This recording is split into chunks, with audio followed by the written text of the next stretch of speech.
The thoughts and opinions on Just Some Podcast are of the hosts and guests and do not represent the views of organizations that employ them or they volunteer for.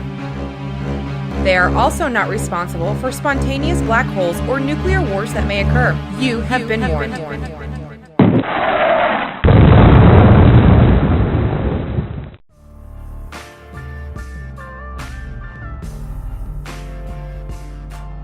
The award-winning podcast that's never won an award. Downloaded and listened to around the world. Join the conversation on our social media. An educational experience that'll make you laugh. You're listening to Just Some Podcast. And here's your hosts, Ben and Tom.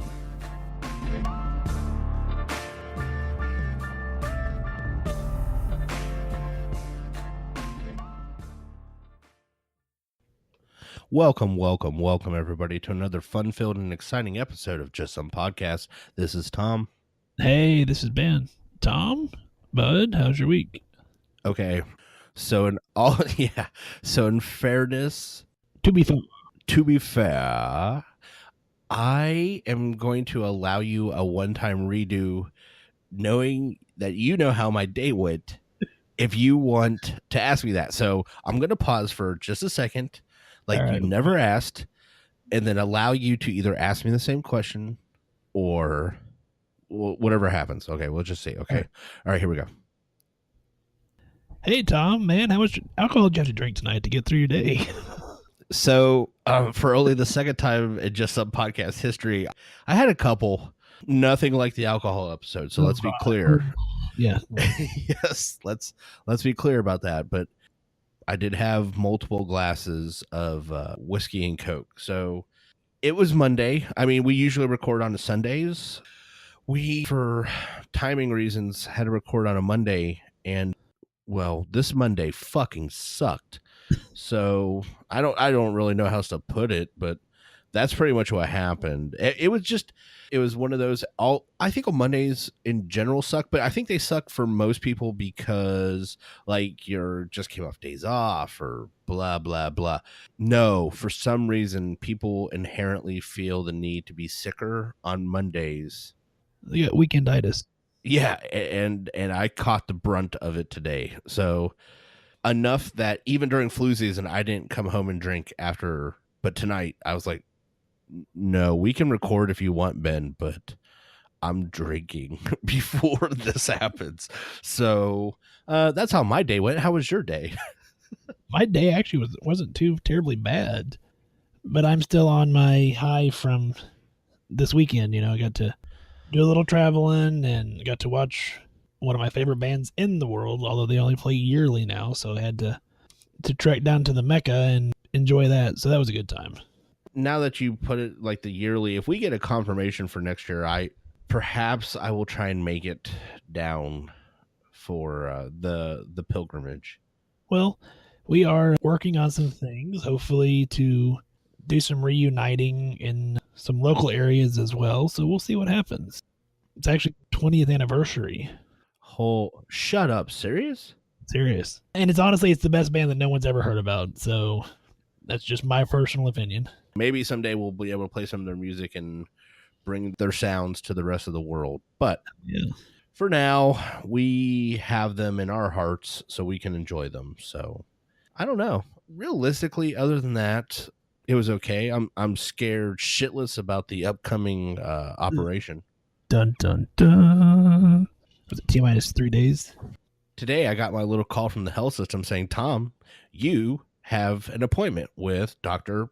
So-and-so and blah, blah, blah. And I'm like, oh my God, I got to go buy 5 bags of frozen peas now and just sit here and like purposely not watch shows I want to watch. So I have something to watch for that first 48 hours that I don't want to move and sit in the lazy boy. So don't watch anything that could elicit a response. So yeah, you know, honestly, it's one of those weird things. That certified urology nurse practitioner we both know, I'm going to have to give her a call and be like, hey, how long do I have to like stay out of the slap hockey league? Like, like what, yeah, exactly. I don't know. Like, I think that's subjective. I think like every person has a different, threshold. I don't think there's any, you must wait 72 hours. I can't find any guidelines like that, but. No, I'm sure that, it's like, you've heard hospital lore of patients having babies and then like getting caught banging immediately shortly thereafter. So, I mean, I guess if you are feeling up to a little slap hockey right afterwards, I guess you probably could, but I wouldn't recommend it. I can guarantee you I'm not going to feel like it. I can guarantee that no part of my soul is going to want to have anything to do with arousal for the first couple days after that. I'm so looking forward to next week's episode. This could be great. Yeah. Why is it you always look forward to the episodes that involve me being in pain is my question. Hey, asshole, I've already went through it. So yeah, and we didn't do a recording, possibly live, of you getting it. So we could have. I'll tell the story next week. It's great, Yeah, I think that should be part of the episode. So anyway, yeah, we're getting ahead of ourselves. That's next week. So Tom, I understand that you have some business that needs to be taken care of from last week, right? Correct. So I'm going to call this a corrections section. However, it's not like I said something wrong. It was more like I omitted some information. Well, I'm glad we all admit to that right now. But so basically, we need to clear a few things up. So Kristen in Missouri was a nurse in an ICU that originally sent me the Z-Dog clip and said, hey, you guys might want to cover this. And I totally whiffed and didn't give her the credit for giving me the show idea. That then I sent the clip to Ben and we talked about it, which then became a show. Right. So Kristen in Missouri, you know who you are. Thank you so much for the information. And we truly love the show. And we think that was really important.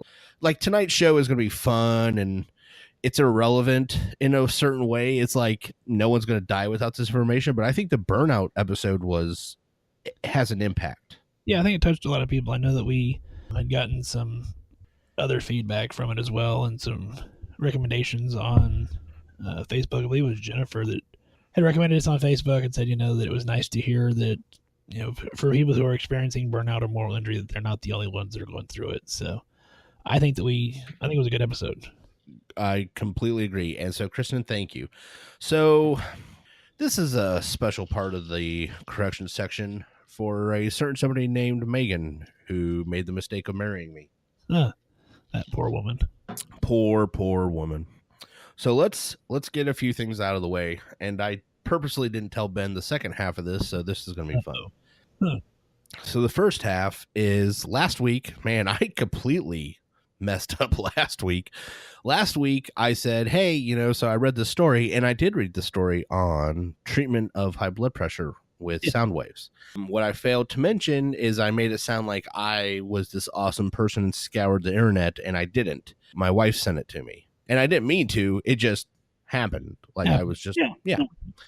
So I was talking to her, and I said, hey, I did this story on sound waves, and she looked at me like I was a moron, because mostly I am.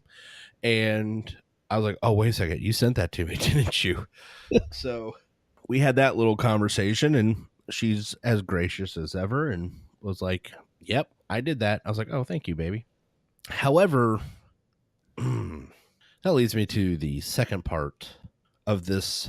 And now I'm using air quotes corrections section. Yes. Okay. So here's how this breaks down is my wife tells me she listens to the show. I know she doesn't. She knows she doesn't. But she has tried to bluff me into believing that she does. And that's a wrong fucking move with me. Because guess what? I always find out.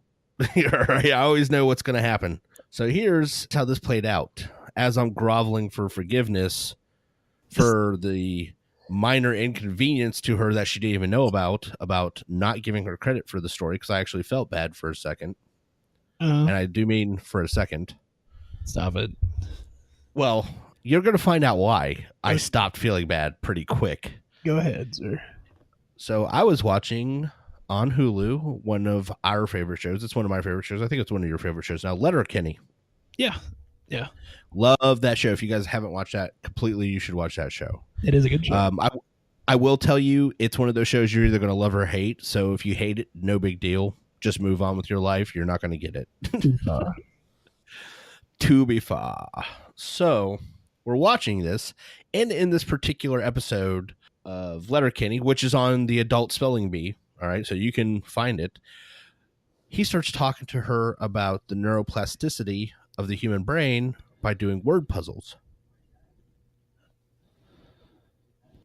All right, so this is take 2 since my computer decided to screw up. There's a particular part where they're talking about neuroplasticity in the brain and learning, and the guy's doing a Sudoku puzzle. Remember Sudoku, right? Oh, yeah, definitely I do, yes. So I'm sitting in my lazy boy like an old man, and I'm looking at my wife and her lazy boy because, you know, she's old. And I said, yeah, because we were literally, you know, just talking about Just on Podcast. I said, so that's why I'm going to win the Nobel Prize. Oh, God. And she's like, what? I said, yeah, the joke, me, Sudoku, Nobel Prize. And that's when it dawns on me, she doesn't have a damn clue as to what I'm talking about.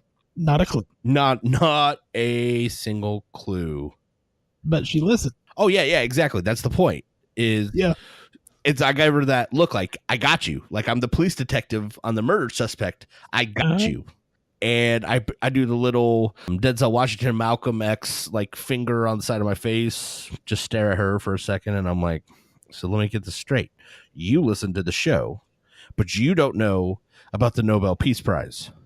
And she's like, what are you talking about? So that's how I found out my wife is completely lying to me.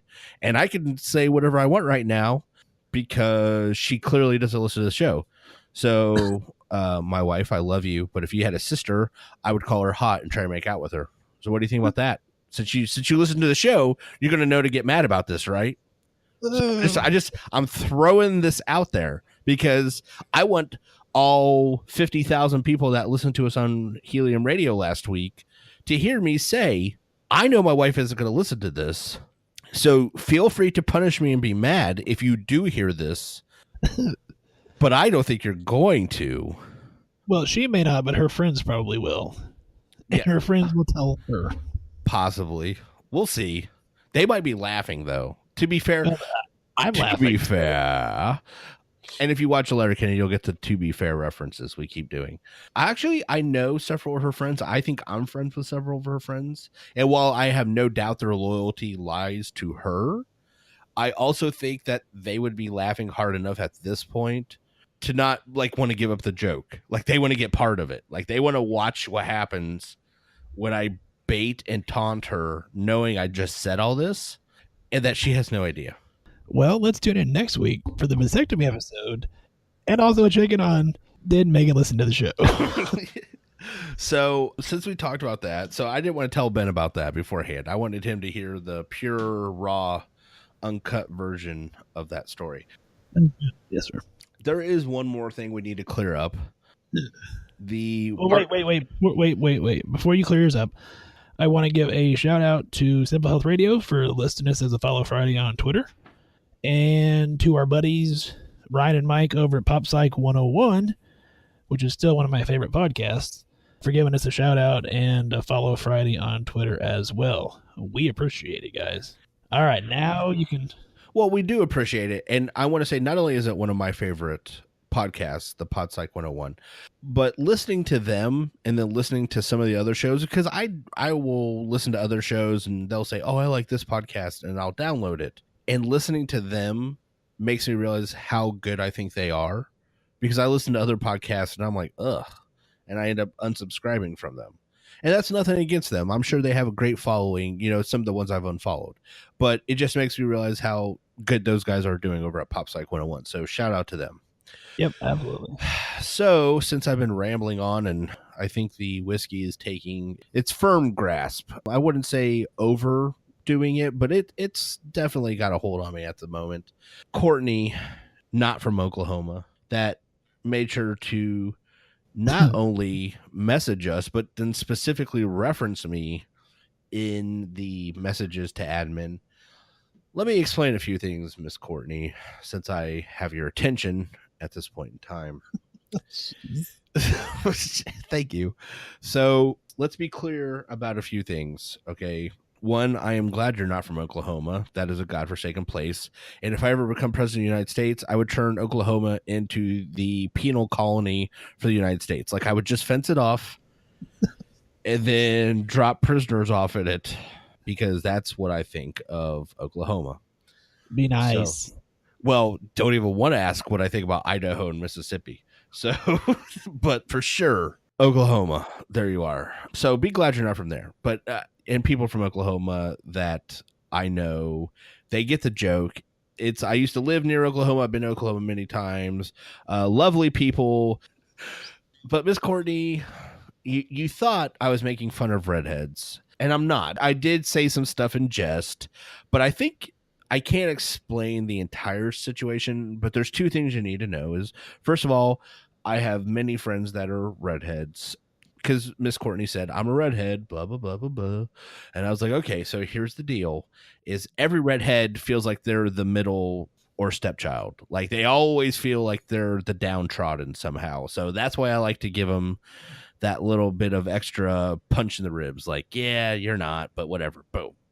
Okay, so it's purely in fun. And two, for several reasons that I'm not going to go into onto a show for legal reasons. My wife thinks I'm obsessed with redhead girls. And so it's just become a joke between me and my friends and my wife. If there's something about redheads, I have to act like I don't want anything to do with them. So that way she won't tease me incessantly thinking I have the hots for every redhead girl on the planet. Even if you do. There's plenty of feisty hot ones out there. Okay. But that's not the point, Miss Courtney. I just want to point out, I think all my listeners are great. And I want everybody to be happy. And sometimes I say stuff just because in my head it's funny. So the point is, Courtney, while you're listening to us on your commutes, just like some of the other people that listen to us on your commutes, just know Ben and I really think the world of everybody. And I guarantee you, if you hear something and you're like, why'd they say that? If I'm being angry about something, I'm pretty sure you'll be clear. So yes. All the redheads and all my Oklahoma fans out there, I love you all, and let's get on with the rest of the show. I would just like to point out at the beginning of that rant, I was laughing because it started out with, well, I have lots of redhead friends, which is generally how somebody who's going to say something inappropriate starts out a conversation. Like, oh no, lots of my friends are, and then you insert whatever. Yeah, no. Totally fair. Totally, completely fair. And now that you said that, I realize what a douchebag that makes me sound like. I do have several friends that are of the ginger persuasion. And I guess it just sounds worse every time I say something. So just not talking. Just okay. If you want to find us on social media. Oh yeah, that thing. Facebook, Instagram, and Twitter, all at Just Some Podcast. You can also find us on YouTube at Just Some Podcast. You can find us on the web, www.justsomepodcast.com. The other place that you can find us on the web is justsomepodcast.libsyn.com. That's our new podcasting hosting station. And I like their website because it's kind of cool because it gives a running feed of our Facebook and Twitter feeds on the side. So you can it's an all-encompassing kind of experience for Just Some Podcast. So you can find us there as well. You can find us on Helium Radio Network, Helium Radio After Dark. That's channel 2. Thursdays, 9 p.m. Eastern, 8 Central. And you can email us and tell us that you're a redhead. Admin at justsomepodcast.com. Tom, what else can they do? First of all, they can give us some ratings and reviews on any of the social media sites you just listed. Beautifully, I might add. Then they can go ahead and let us know if they care about anything I had to say. Maybe you do, maybe you don't. That's fine. Also, they can go to our website. At the bottom of the webpage, there's an Amazon affiliate link. Go ahead and click on that when you go to do your Amazon shopping It's free to you and it helps out the show, so we would really appreciate it. And while we can't tell who buys what, we do get a running list of what has been purchased. And I'm just saying, still me, I'm sure Ben agrees with me, but there's a couple of you I really want to party with sometime. I'm just 27 fake flamingos. I don't know what's happening at that party, but I want to be there. Yeah, I mean, 27 fake flamingos, a 6-pack of Vaseline, and 3 spatulas. I don't know what happened, but like, for the love of God, I want to know what's going on at that party. Okay. I don't know, but I'm going to lay money that story is going to start on the news with a Florida man. Oh, and it's going to be yes. Or as I saw in a trailer for another show, you know, stories down here start with, "You won't believe this." And I was like, yeah, I get it. All right. So since we have BS'd, and I just want to point out challenges facing our sound editing team, which comprise pretty much everyone but me at this point. The magnificent job I can't wait to hear, because mid-production at this point, everything shut down. Yes. So, yeah, this not only is this take 2, but this is we had to remember after a 15-minute delay where we were at and then just start again. So it's going to be a learning experience for everybody, including myself. Speaking of learning, Tom, you want to get into stories we may have missed? I sure as hell do. All right. Wait a second. Am I telling it this time? Nope, I got one. Because I don't want to get you in trouble with your wife again. So, Tom, there's a new study out showing that a common pain reliever may reduce your empathy. Maybe this is your problem, Tom. We have pinpointed the Tom problem. Well, I'm not on any pain relievers. Not even anything over the counter? Oh, see, this is an over the counter pain reliever. So, the plot thickens. Researchers from Ohio University in Athens are examining the effect of our ability to empathize with others, and acetaminophen is blunting that effect. I don't take Tylenol, but if I did, my God, if I took Tylenol at this point, I'd probably be a serial killer. So to investigate, researchers recruited 114 participants. They gave half the group 1,000 milligrams of acetaminophen, and the other half received placebo. They had them read short passages about people having positive, uplifting experiences, and the acetaminophen reduced positive empathy. So basically, the acetaminophen made them just not really give a shit. Hold on. And I feel like I'm qualified to say this based on what this episode is, since nobody knows yet because we haven't talked about it. This dissertation is based on people taking a pain reliever, correct? Acetaminophen? Yes. So these people are in pain. No. They were just looking at it as, does acetaminophen blunt your empathy? Okay, so they just gave people that did not require acetaminophen. Yes, because he's had previous studies that have showed that it can reduce neural responses to social rejection and that it can blunt emotional processing. So he was just expounding on previous studies that he had conducted. Oh, well, I was going to say, if the guy's already got a rolled ankle and you're just saying, here, take some Tylenol and tell me how you feel, I was like, really, what were they expecting? But so these are just control subjects taking acetaminophen. Yes. So, and it just says basically this could be somewhat concerning, given that an estimated quarter of all U.S. American adults consume a drug containing acetaminophen every week. The research really matters.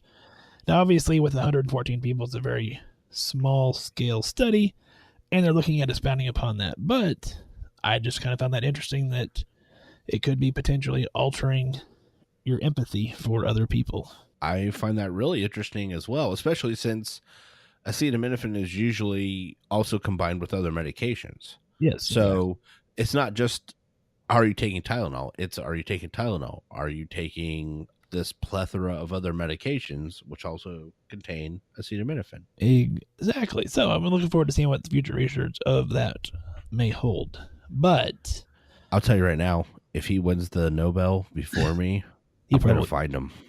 I'm just saying. Don't threaten people on the show. No. I just said I want to have a talk with him. So, I think Tom's already started the party. So the last 2 episodes that we have done, it was very deep episodes. You know, we covered the tough love, and then we covered burnout and moral injury. And we appreciate you listening to those. And we thought we need to break up some of that and do something a little bit fun, right, Tom? Exactly. While we truly enjoy everything we do for the podcast, and every week it seems like we grow, and every week we get new listeners and they reach out to us, and it really makes us feel good. I know I seem really grumpy, but people telling us that they listen to us, like Courtney or some of the other listeners, that they're like, hey, I listened to you on my commute. It makes me feel good on the inside. But I'll be honest, reading statistic after statistic on nurse suicide, not really uplifting to my day. And so we thought, you know what can we do that can be a little bit more fun? And I'm going to give credit to your wife because she sent one of the original articles that we're going to be referencing on this. And then I have done some more research and found some other ones. So if you are a student that is currently out there and you're listening to this show right now and you're thinking, God, I cannot come up with an idea for my scholarly project or my doctoral dissertation, all the good ideas are taken, or I just don't know what the hell to do, Tom and I may have some answers for you. Oh, yeah. So, first of all, I'm glad you gave my wife some credit. Not that she's ever going to know it, but here's what I want to say is I think, first of all, most of us that have continued on through our scholarly progress understand what you're saying. Like, we all have had to write those papers, especially in graduate school. You have to pick something in particular. If you're going for your doctorate, some master's programs require it, that we pick something and then focus on it and then develop it. And it has to be usually an idea of something we want to do, et cetera, et cetera. Okay.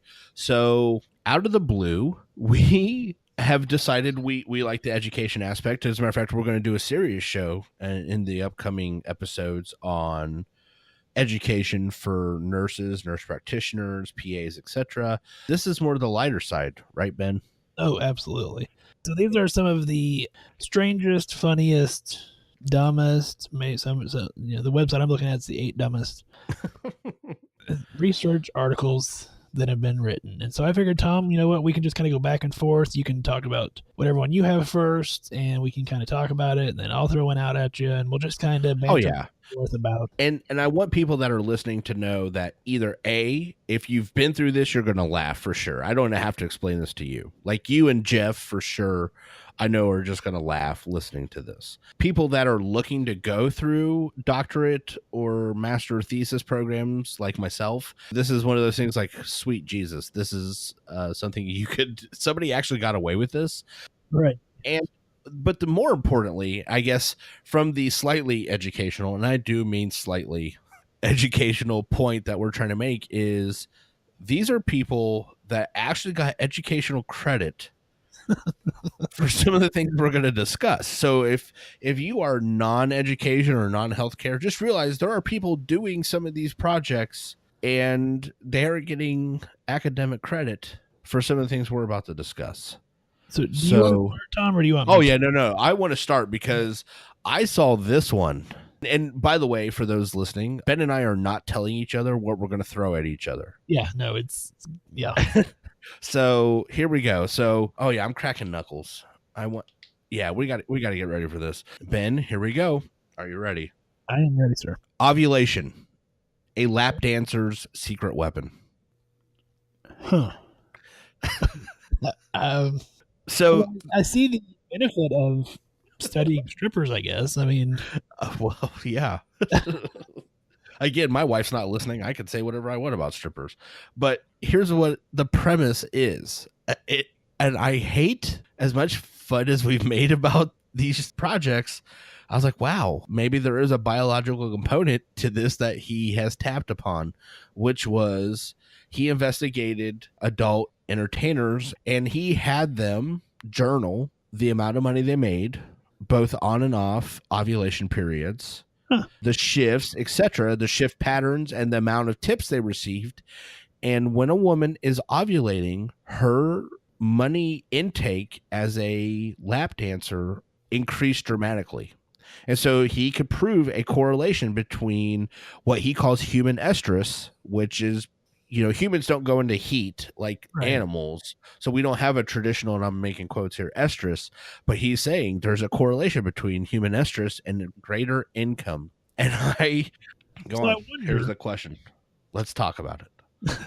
So I wonder, is it like the pheromones that the female is putting off, or is it, to get down to an animalistic component?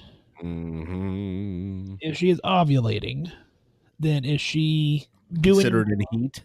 well? Is she doing more to attract a mate per se? I guess to take it down to an animalistic point. Just Well, my thought. Well, and honestly, I think that's a good one. Is there something to that? And perhaps there's further information out there that I wasn't able to find because, completely honest, I wasn't looking for it. I was looking for funny shit. So I'm sure there is some kind of link, but I gotta admit, when I saw ovulation, a lap dancer's secret weapon, I was like, holy shit, I gotta read about this. So so that's what I picked. That was my first one. All right, ready for mine? So, oh yeah, let's go. All right, Tom, I hate to break it to you, buddy, but Spider-Man does not exist. What? After an extensive analysis, researchers at Cambridge University concluded that the larger a person is, the more adhesive they would need to stick to the wall, making it virtually impossible for a normal-sized human being to have the characteristics of Spider-Man. So what you're saying is, since I'm a fatty, I can't be Spider-Man? Exactly. So Oh, I like that they sad face. take that's a very scientific approach to it, that you would require more adhesive to stick to the wall. Okay, so point of order here. I don't even know if that's the correct thing, but I've been drinking. So spiders make their own adhesive, and it comes from their butt. So let's assume someone my size wanted to stick to the wall, and I had the ability to excrete from my butt an adhesive unlimited amounts. Wouldn't I be able to produce said amount of adhesive? Well, See, this is why I'm going to get a damn Nobel Prize. Critical thinking, Ben. the senior author made notation that if a human wanted to climb up a wall, say the way a gecko does. Hold on. Hold on. Did you say senior author? There was more than one person. Yeah. Anyway, if they would need impractically large feet, Tom. We're talking a size. We're talking a size 114 in order to have enough adhesive to stick to your feet to the wall. So I don't think your butt's going to give that much adhesive. It's so hard to explain. I'm having like a little mini movie in my head of like me and Ben with gigantic duck feet trying to climb a wall. Like, why the hell can't I get up this wall? Oh my god. You don't even have to put this in. You can edit this right out. It still is cracking me the fuck up, dude. Senior author. Oh my god, dude, I love that story. I love that story. I don't know what application it has to anything in academia, but I love that story. Well, you're up next, good sir. Oh, okay. Well, since we're going with hot news flashes, I love saying the whole title out. Like, to me, that just cracks me up even more. Wet underwear, not comfortable. That's a PhD thesis. That's a newsflash right there. So basically, a university in Denmark, I won't give the entire name here, investigated the significance of wet underwear. Gosh. And the significant cooling effect of wet underwear on thermoregulatory responses and thermal comfort. Oh, gosh. There's so many questions. I mean, So many questions. But I will give them this. They're from Denmark, so maybe cold underwear is like a thing there. Like, you got to worry about that. I mean, it is Denmark. I'd assume it's cold. well, but even if you go to the gym, you sweat, you're gonna moisten your nether regions. Yeah. So, and it's definitely not comfortable. So I mean, I guess I understand it, but so they just like, all right, well, here's some wet underwear. Put those on and go walk around for a little while. Tell me how you feel. I mean, is that? Well, I'll give them credit on this, okay? These crafty Danes. So what they did is they created a set of metrics, okay? So what they said is that they were monitoring intestinal warmth. I can only assume that means they got a rectal rocket Ooh. every time they fucking put on some wet underwear. weight loss, and the difference between similar subjects when they are wearing both cold or wet underwear. Well, Now, again, this goes back to I can see the academics in this. They did not even ask them their opinion. For Christ's sakes, the entire thing is supposed to be about comfort, and they didn't even ask them if they were comfortable. Okay, damn, you missed the point there, Denmark. but you know what this reminds me of? You Oh remember God. one of our episodes we talked about Army? and- Oh yeah, yeah, losing that's what heat that through their reminds- head, but Yes. Like, well, cold underwear are uncomfortable. Well, no shit. the difference I would think is these guys were actually wearing wet underwear and they were asking them that. If you remember when the Army conducted that test and said, well, they're losing all the heat through their head, it's because they weren't wearing anything on their fucking head. Right. So, I mean, Yeah. at least these guys were wearing underwear. Maybe cold, wet ones, but yeah. Yes, but you have some underwear on. So there you go. So yes, one of those age-old questions that didn't need to be asked because everybody knows the fucking answer. Wet underwear, not comfortable. Good to know. And somebody got a doctorate out of that. I'm just throwing that out there. Well, Tom, I'm going to help you out here. Oh boy. Playing Tetris. You remember that game? Did you ever play Tetris as a kid? Yeah, of course I did. So playing Tetris for just 3 minutes will stop your cravings for sex, alcohol, and food. I need to play that for about 3 hours a day. There you go. Is that like an hour each thing? No. A team of psychologists from Plymouth University and Queensland University of Technology determined that after many hours of Tetris, that the game can be addicting and distract users from doing other stuff like eating, drinking, and having sex. So, apparently, it feeds that addictive side of your brain, Tom. So, in full nerd disclosure, there is a documentary on Tetris. If you YouTube or look up Google Tetris documentaries, I watched one. I watched an entire documentary on Tetris. It was fantastic, by the way. I love documentaries, but I feel like those guys certainly weren't having sex based on just watching that. So But that doesn't mean they weren't That thinking proves a- about sex. Go back to Revenge of the Nerds. Go back to the, let's Whoa. 80s. Hold on. Those guys weren't playing Tetris, though. I know, but You're negating your own theory. no, sir. No, sir. What I'm saying, Yes, they're nerds that are also playing Tetris. The whole point of Tetris is to make you not think about sex. no, I, So guys not having sex are not now thinking about it. I think So we are still thinking about there it. you go. I think you are wrong. Good day, sir. A good day. I didn't write this, so I'm just saying if you think there's any point in the day where I'm not thinking about it, I don't care how much Tetris I'm playing. That's a thing. You can't satisfy your craving for sex in class, but I guess you can play Tetris. So that's a win. Okay, so honestly, maybe that's a good thing. Maybe we should start encouraging kids to play video games on their phones. Be like, hey, there you go, kids. Keep you from double clicking your mouth. So that is an interesting thing. So is it just stimulation of different parts of your brain? Is it Tetris specifically because it's geometrical shapes? Or is it something just when you're engaging in game theory that your brain doesn't have time to think about girls in their underwear? It says playing a visually interesting game like Tetris occupies the mental processes that support that imagery.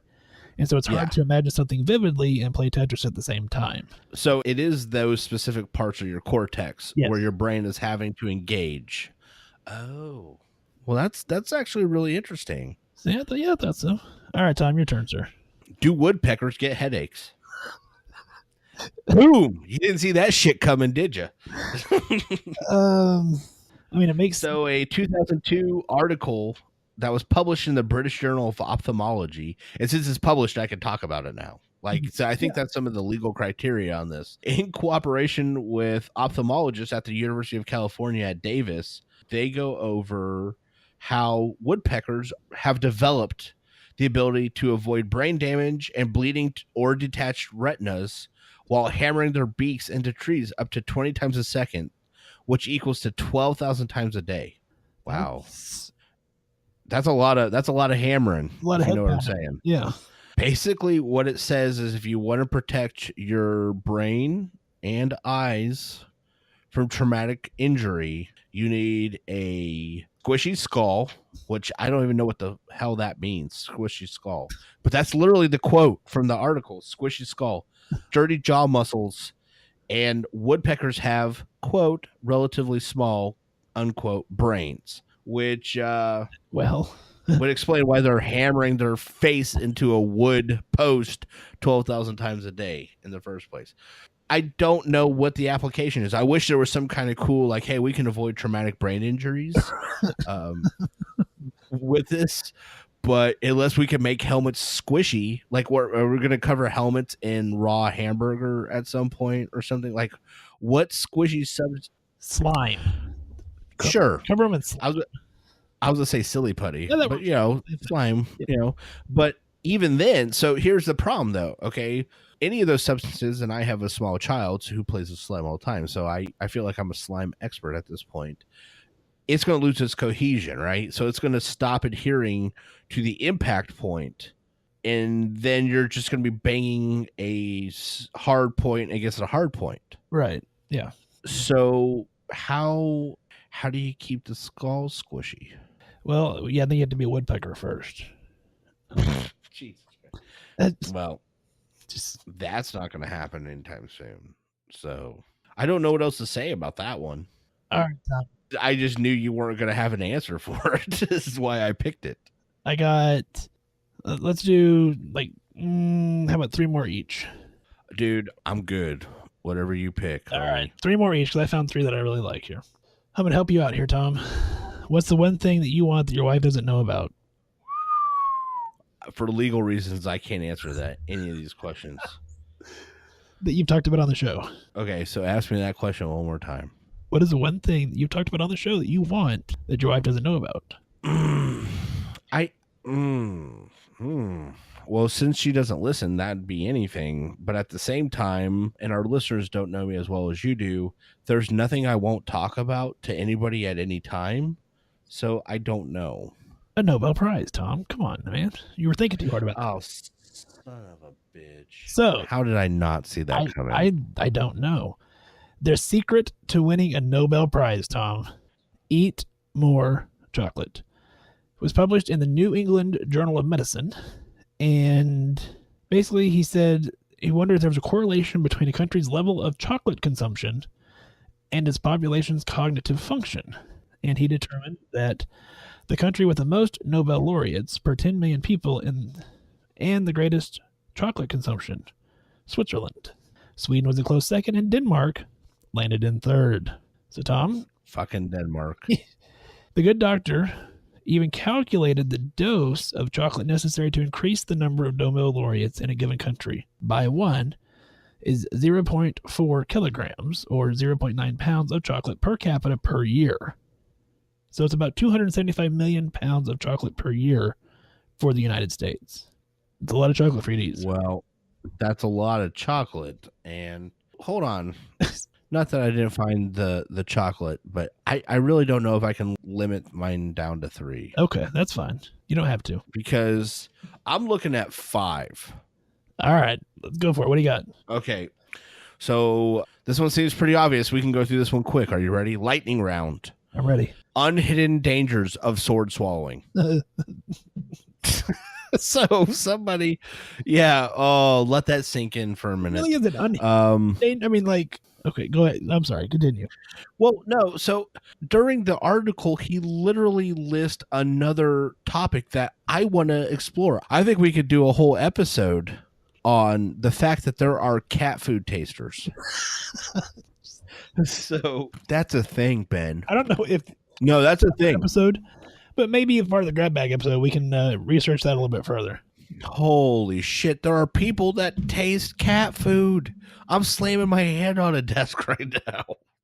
So anyways, oh my God. So sword swallowing is bad for you. Yeah, apparently. So in order to establish just how hazardous radiologist Brian Whitcomb and world champion sword swallower Dan Meyer analyzed the technique and complications of 46 members of the Sword Swallowers Association International. That's a thing, Ben. Sword Swallowers Association International. Wow. And it's international. International. Whew. They published in 2009 in the British Medical Journal. I got to get with these British Medical Journal people. Right. I notice every time I say something fucked up, it's from the British Medical Journal. All right. I got to get on their level. All right. Sword swallowing and its side effects was a whole article that performers had a heightened chance of injury when, quote, distracted or adding embellishments. Like swallowing a sword wasn't enough. If they got distracted, Or they're dancing. that's when. Like, Yeah, exactly. So if they were doing something else besides the fact that they had 3 feet of steel going down through their throat into their stomach, then... Which is weird anyway, but yeah. Hold on a second. At the end of the article, it says in 2007, Whitcomb and Meyer together received the Nobel Prize in Medicine. I'm done. I don't have anything else to fucking say. Okay, we're gonna leave that one alone. I'm not kidding. I'm not kidding at all. I believe you. There's nothing left in life at this point. If a guy can get a damn Nobel Prize for that, I can't be an astronaut. I can't get a Nobel Peace Prize. Oh, all right, Tom. Here's my next one here. You ready? Yeah. This was published in the Journal of Sex Research. Okay, hold on. That's a thing. That's another right. To subscribe to, apparently. Oh, buddy. Female porn stars are happier than other women. You don't say. I do say, sir. So they studied information from 177 porn starlets and compared it to data gathered from women whose professions didn't require nudity or saying colorful phrases. And on practically every measure... No, define colorful phrases, Ben. It doesn't list any there. I was just... It says, or potty mouth. I was just trying to make it funnier. On practically every measure of emotional well-being, the adult film stars scored surprisingly well. They are also more likely to partake in drugs and alcohol, and more likely to be promiscuous at a younger age, but they're happier. So you want to rapid fire a couple at me? Okay, are you ready? First of all, if there are any porn stars that are listening to our podcast and you would like to be on the show so that we can talk about your happiness, please feel free to contact us at, what's the email? admin@justsomepodcast.com. That. Contact us at that. You can ask for Tom. I don't care. Either way. Okay, so are you ready, Ben? I don't think you're ready for this. Okay. I don't think you're ready for what I'm about to say, because here's the funniest part about this. There's an actual diagram with measurements that I'm going to screenshot and send to you. Okay. The propulsion parameters of, take a guess. Take a guess what I'm going to send you propulsion parameters of. Because you're never going to guess this. Never. I mean, it sounds something rocketry, so let's say like model airplanes. Penguin shit. Okay. The propulsion parameters of penguin poop is the actual name of this article. It was published in 2003. Yeah, I probably would not. Let me give you the exact title. Pressures produced when penguins poo. Dash. Calculations on avian defecation. That's a thing. My first question. What do you have to be doing with your life that you sit here and you think, I just want to watch penguin shit all day? I don't know. Nor do I. Here's the thing, okay? Some of these other dissertations have their abstract or summary, and it's able to explain why they were looking at it. Like it's a very small piece or a specific piece of a much larger puzzle, right? Right.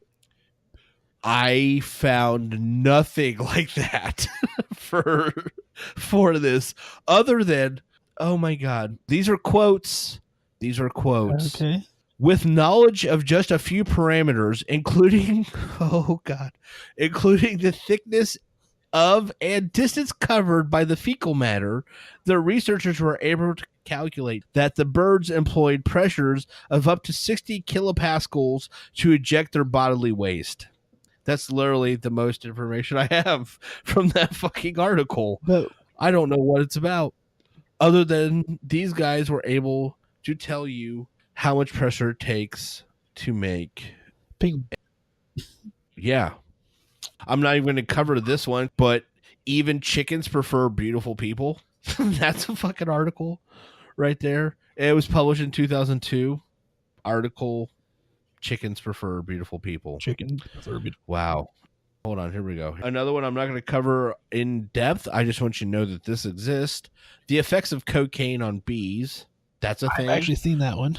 Oh, shut the fuck No. up. You have not. Like when I was researching. Oh, Yeah, okay. For the show, I thought you were like, there's no way that came up. There's no way. No, okay. Produce more pollen. And, Okay. yeah.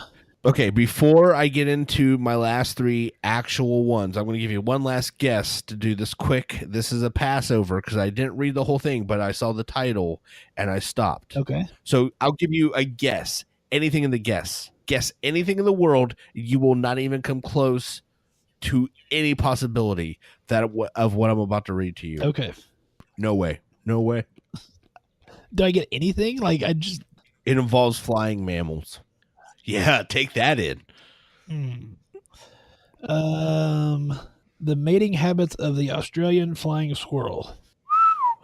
Surprisingly close. Really? Wow. Yeah. Fruit bat fellatio patterns. That is a PhD. So I'm not going to go through the whole thing, but researchers from China and the UK, again, Britain, what's up? I got to get on their level. 2009 paper, fellatio by fruit bat prolongs copulation time. So females were filleting other male fruit bats so that you could copulate for longer times. Now, I didn't see if there is some kind of biological process in here, like that results in larger sperm counts or something. I didn't see any of that. Okay. Honestly, I kind of gave up after I saw fruit bat fellatio because I was like, I'm just picturing the little fruit bat with like a little tiny cigarette. That's what I'm, yeah, like, have you ever seen Fern Gully? That, okay. And it also depresses me. So I'm like, so a flying squirrel that sleeps in its own shit cave is getting more action than I am. Awesome. That makes me happy on the inside. So here we go. Let's go back to a couple more and then we can be done with this godforsaken PhD fest we're dealing with here. Okay, are you ready? This is a legit one. Again, I don't have every detail, but the possibility of unicorns. There you go. That's a title. Rhinoceri. No. They're no. This is a legit the possibility of unicorns. Okay, so here's the crazy part, okay? Well, first of all, fuck it. Besides the fact that the possibility of unicorns is a topic, it's not even by a biology major. What's it by? A philosophy undergraduate. That I should have thought philosophy because that's like some stoner shit right there. Oh God! You're sitting there getting high and you're like, dude, do you think unicorns exist? And then like, let's run with that. Yeah, no shit. Okay, I don't know what else to say. There's literally not anything else to the abstract. Was people in ancient texts talked about them, so maybe they were real. Maybe they were real. If there's anything that's ever confirmed to me that someone was smoking pot while they were writing a thesis statement, this is it. Because like I said, other ones at least have some abstract information. Nope. This is a philosophy undergraduate. This wasn't even a fucking graduate student. Like, what happened in this person's life? That's what I want to know. Who hurt you? Who hurt you, person, at King's College in England? Again, England. Yeah. What happened? That's what I want to know. Well, Tom. So that's one of my three. All right. That's one of my three official ones. Beer, Tom. Oh, don't you talk about beer. Beer's good for you. There's a study from Japan that found that the suds contain an antiviral powers. So the chemical compound in hops can provide an effective guard against RSV, which is what we see a lot in infants and children, can cause pneumonia and breathing problems. Here's the catch, though, Tom. I mean, other than you probably shouldn't give beer to your infants or toddlers, there's such small quantities of this present in beer that they would need to drink about 30 cans for it to have any virus-fighting effect. So maybe that's why alcoholics don't get sick. Wow. See, there you go. So there's only two things I know. I lived in a state where Japanese beer was very popular. I don't know how else to say it without giving away more details. Here's two things I know about Japanese beer. is one, it's inevitably going to give you a headache. And two, those guys really design their cans well. You know, most people, they get like really drunk. They're like, yeah, I'll show you how tough I am. Yes. And like they crush the beer can Yeah. against something. Yeah. Yeah, especially like their face. Yes. Let me make you aware, you do not want to try and crush a Japanese beer can against any soft surface that's along your body. Tough can. It's going to result in pain. Well, depending on how much you drank, you may not have that pain. Well, let me just say from experience point, and maybe I should write a paper on this based on what we're reading tonight. No, it always hurts. So, like, wow, that guy stopped. It must really hurt. So beer can prevent RSV. So I want you to give me your last two because I want to wrap up with this one that I found, and you'll see why. Okay, well, these two are a doozy. I think I still win, but go ahead, sir. All right, well, let's find out. Gay dead duck sex. I've actually heard of that. Okay, so have I. Right. And let me, before anybody gets too weirded out and shuts off the show, You know, it was Pornhub. It was 4 a.m. No, yes. Look, I was desperate. I'd been drinking. I needed the extra push to get me through the hump. No, okay. So if you go to YouTube, there is a delightful little series. Yes, that's what it was. Okay, sorry. Go ahead. Yes, called True Facts, where they talk about true facts about a specific animal. So we'll say ducks. One was mantis shrimp. Yes. Otters, that was a good one, was otters. And the guy narrates it like he's Morgan Freeman, and he talks about these absurd, ridiculous facts, but they're true about these animals, like it's a documentary, but it's not.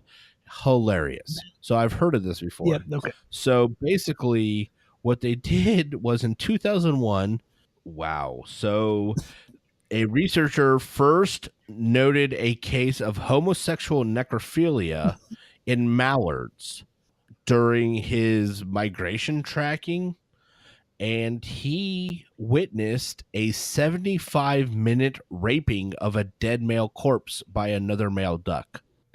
Like, first of all, not only did he witness it, he recorded that. Does that make him like an accomplice?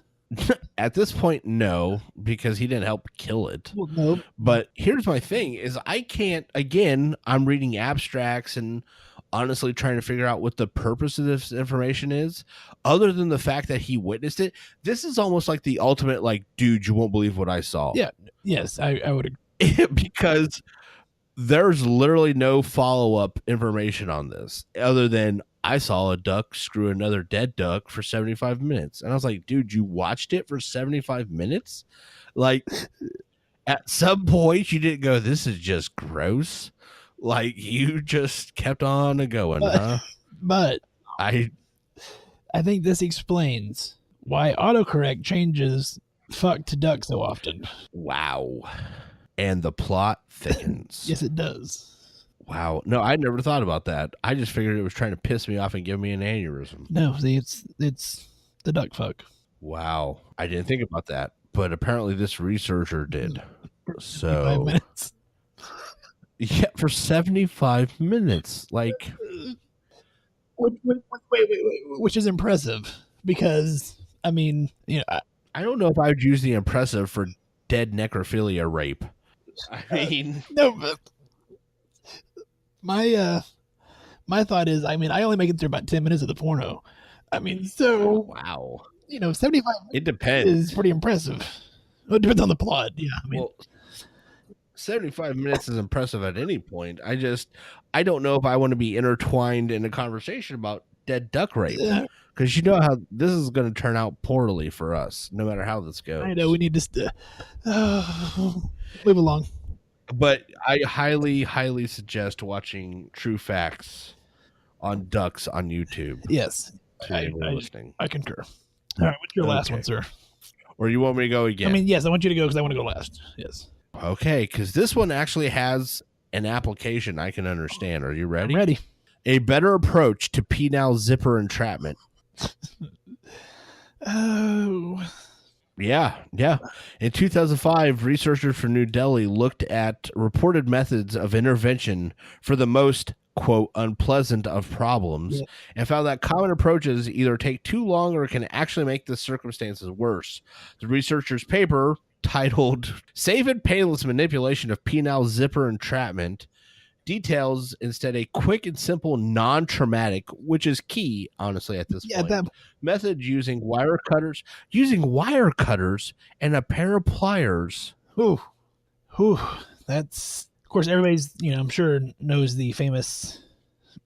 Oh, honestly, that's referenced in this article. Yes. Wow. How the hell do you get the beans above the Frank? Yeah. Okay, so that just happened. Okay.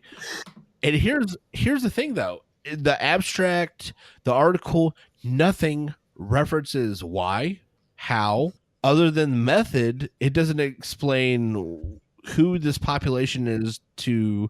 Well, clearly it's supposed to benefit the population of males. But here's my point. How many males are getting their junk, like how often trapped? Yeah, that they needed to devise in a completely separate method of extraction. We're going to use the Kawasaki method of. Holy Christ. Could you imagine that? Just once, I want to hear a urologist or somebody say, so I'm going to use the haiku method of penile extraction from zipper entanglement. Like, whoa. You guys have thought about this way too much. I feel sorry for the poor bastards that had to keep getting their junk zipped up to test the different theories. Well, that brings me back to something I would love to point out. And did we talk about IRBs? I think that was just in pre-production. Yeah, I think it was just in pre-production, yes. Quick shout out before Ben gets into his last thing. And I just want to throw this out there. So there are a thing called IRBs for making sure that basically your test subjects remain safe and that there is a purpose basically behind your project. And you have to pitch these when you're doing a mass dissertation, etc. I would love to have been on the board for an IRB to hear someone say, so I want to write a dissertation on getting your cock stuck in a zipper and how to safely get it out. And I would have literally just dropped a pin and been like, either bravo, sir, and started clapping, or be like, okay, fuckface, stop right there. Explain how this is, one, safe to the test subjects, and two, how we're going to apply this in a everyday setting. Maybe. And just listen to that answer. I just want to hear that answer. Maybe they use cadaver penis. Hashtag cadaver penis. Wow. Okay, I did not see that coming, to be completely fair. Okay. So since we got my bullshit out of the way, and you didn't really flinch, I can see your face. I can only fucking imagine at this point what your last story to finish this catastrophe of a night has been. I thought it was fitting that yours was on things to do with the penis. Oh. Tom, do you want to know what the secret to longer life is? So I'm going to do that thing like Johnny Carson used to do where he held the envelope up to his head. Karnak. It's great. Was that what it was? The Swami? Yeah. So let's see here. 3 things Tom wishes he knew. Let's go. What are these? Oh no, it's just one. It's just one secret. Oh, just Jesus fuck. Just give me the one secret. Here's the thing, Ben, is I don't even know what it is. We have not discussed it. You have not talked about it. I will tell you right now, it is not happening in my life. So that's all I need to know at this point. Okay, so lay it on me, Big Daddy. Give it to me. To longer life for men is castration. Researchers in Korea studied the eunuchs. Whoa. I tried to just roll right past it. Yeah. Apparently, keep going, Korea. The eunuchs, the men that were castrated centuries ago, outlived other men by a significant margin. It says that their findings suggest that the male sex hormones are what's responsible for men dying younger. Could also be that, hey, hold my beer. But it probably comes from the male hormone as well. So, Tom, the reason I want to say that one for last is what's happening Thursday. Wow. Yeah. Am I becoming an honorary eunuch at this point? I think so. I don't know. So, oh, wow. I mean, I don't know if that beats dead duck gay sex, but it's certainly up there. I don't know. Lopping the boys off is... Whew. Okay, so I would say Korea. Eunuchs were found to have lived 14 to 19 years longer than other men. Okay, but hold on. So a couple things. I mean, clearly I'm not a eunuch specialist. Nor am I. Okay. But one, I would say that they are eunuchs, so that means they're part of royal courts usually. So they're probably, better taken care of than most people. Two, since they're eunuchs, they're usually in advisory roles. So they're not out fighting dudes. Okay, so they're not getting stabbed. That's going to make your life longer. Well, But I guess three. I'm going to refute those. They said that most eunuchs spent as much time outside of the palace as they did inside of it, and kings and other male members of the royal family had the shortest lives, typically surviving only to their mid-40s. Well, I guess this becomes a philosophical debate. Which we don't have time for, but yeah. Let's say you don't have your boys with you. You know what I'm saying? Yep, gone. Okay.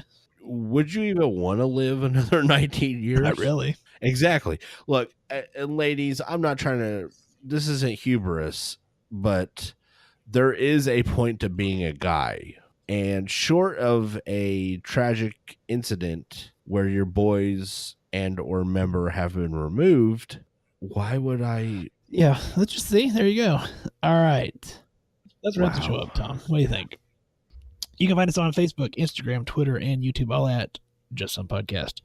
You can find us on the web, www.justsomepodcast.com. You can also find us on Libsyn. It's justsomepodcast.libsyn.com. Helium Radio, Thursday nights. Helium Radio After Dark, 9 p.m. Eastern, 8 Central. Admin at justsomepodcast.com. And next week, Tom, is... Yeah, becoming a eunuch, pretty much. So, yeah, we're going to cover that. We're going to talk to Tom pre-procedure. Hopefully, we're going to try to talk to Tom post-procedure. We're also going to cover actually what the procedure is. And I personally have had this procedure done before. I had it in my daughter's 6, so about 6 years ago, almost 7. And so we'll address some of the more popular questions that may come along with that, because I've gotten some interesting questions from patients in regards to vasectomies. Do you still ejaculate? Not me personally, but I mean, just if they were to get a vasectomy, would they still? So we'll address all those questions. Oh, Jesus Christ. Not me personally. I mean, I'm that's like, why I said ask me wow, first. you have a much more personal. Holy shit. No wonder I got problems. Because I'd be like, whoa, dude. On that note, make sure you tune in next week. Hope that you enjoyed this episode. Just remember, if you're out there and you're trying to come up with your doctoral thesis, we just gave you a bunch of ideas. I mean, granted, these are all published research, but I mean, you can tweak it a little bit, and you can see that there's a lot. Yeah. I don't think the unicorn theory has a lot to spread out. So I'm telling you, it's fat rhinoceros. Rhinoceros and fat unicorns. Hope you enjoyed this episode. This was more of that lighter episode because we had done some deep stuff, so we wanted to kind of break it up and cause you to laugh. So hopefully you got some as much laughs out of this as we did. I hope everybody has a great week. this is Tom. I hope everybody stays safe. Minus your boys. Next week.